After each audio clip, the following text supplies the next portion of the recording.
All right, so our first political maniac is a combo maniac because I think we could go in two directions. I'm going to let Richard dictate the conversation. There's two directions going on here. We could go in two ways. Okay, so your two choices for people are in the same story.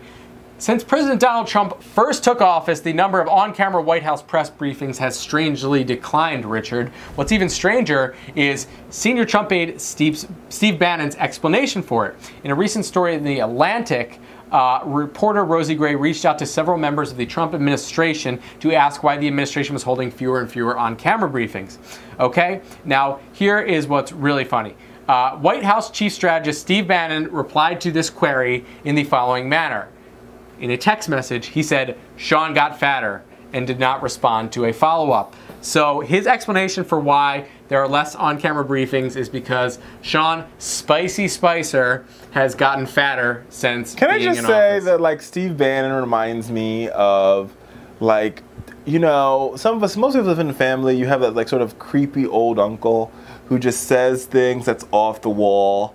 And your mom always says, he looks like a homeless person. I didn't even. Like I a was sentient trying pile to. of trash. Well, can I finish my story?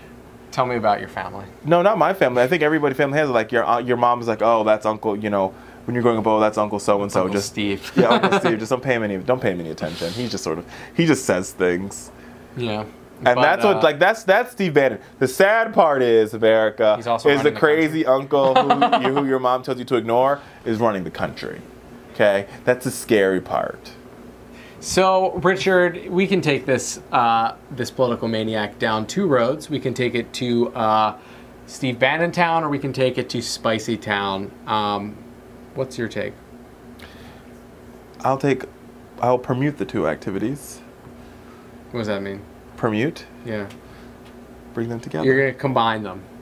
Okay. You never heard of the word permute? Like a permutation? Yeah, I've heard permutation, but I didn't know you could do a permute. To bring together. You talk. I'm going to Google this. Yeah, it's a word. Submit to process of alteration, rearrangement, or permutation. To permute. So it's not really combining, I guess. No, it is to, yeah. I mean, it's to arrange all possible ways. Permute. So you want to talk about both, is what you're saying.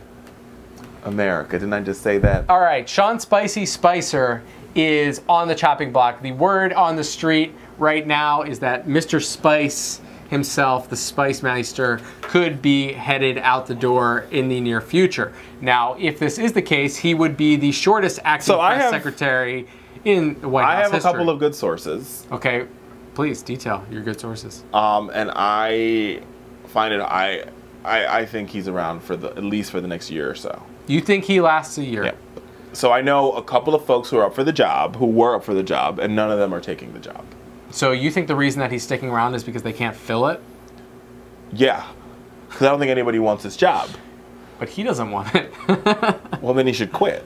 Well, what happens if he quits? Well, I mean, here's the thing. 90%. I would quit if I was him. I know. Well, he'll get a job somewhere else. I can say this, that, I mean, I'm blessed and privileged in my life that I know a couple of White House press secretaries personally. Mm-hmm.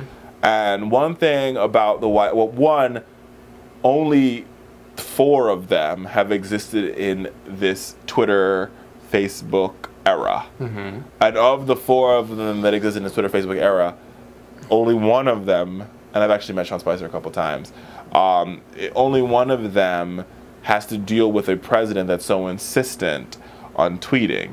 And so basically, usually the job of the press secretary, if anybody's watched C.J. Craig in The West Wing, I mean, like, she's not the perfect press secretary, and clearly it's a drama, but it was based off of Dee Dee Myers from the Clinton administration. And Dee Dee Myers actually consulted on the creation of the show. But the job of the press secretary, they're the second most visible person at the White House. Right. And their job is to sort of stay ahead, right? To stay ahead and clean up. It's a hard job because you have to stay ahead and you have to clean up the mess that was left behind.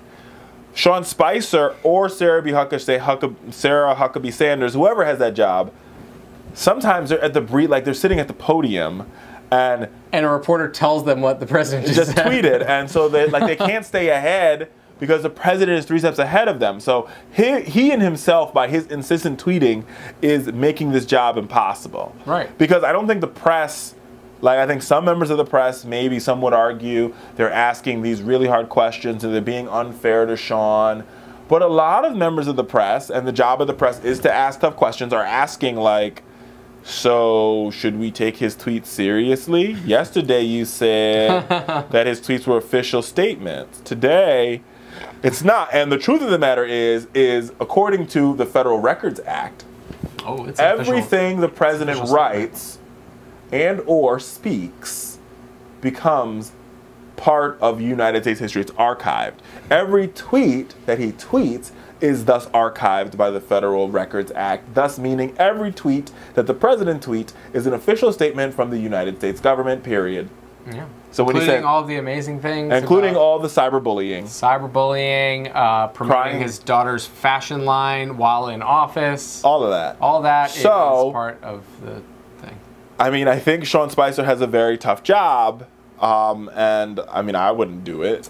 Yeah, I mean, like, you got to give the guy credit. Like, he does not have an easy job. No, and like, I mean, it's literally like you're attempting to do the impossible every single day. It really is, and I mean, and he tried his best. It's pretty amazing. Like, it's actually so surreal that, like. Oh yeah, and I think the president, and I actually think, like, him and the president, I don't know, but you could just, I feel as though they might have a very tense relationship. So that's my impression on this. And you said you think he would last a year. Yeah. I think he doesn't make it till year's end. But I don't think they're going to hire. I think and I think it's equally likely to be a firing or him quitting. But I think it's going to be Sarah Huckabee Sanders, the number 2, who's doing half the briefings now. Sure, but I don't think he makes it. I think that Donald Trump is going to get to a point soon where he starts thinking that he can do the "you're fired" routine and things will get better.